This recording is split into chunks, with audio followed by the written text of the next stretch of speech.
এই চিত্রে এই বাহুটার সঙ্গে এই বাহুটা সমান, এটা x, এটা 80, এটা 120 ডিগ্রি, তবে x এর মান কত হবে?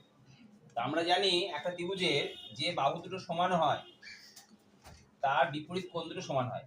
তার মানে এই বাহুর বিপরীত কোণ এটা, এই বাহুর বিপরীত কোণ এটা। এটা কত ডিগ্রি দিয়েছি?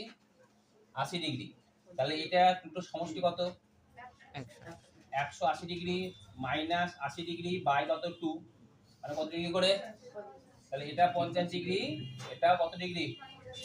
50 ডিগ্রি। এবার ত্রিভুজের তিনটে কোণের সমষ্টি কত? 180 ডিগ্রি। আচ্ছা, এটা সরলরেখার উপরে দাঁড়িয়ে আছে, তাহলে এটা যদি 80 ডিগ্রি হয় তাহলে এটা কত ডিগ্রি? 100 ডিগ্রি। এই তিনটে কোণের সমষ্টি কত? 180 ডিগ্রি। তার মধ্যে এটা কত?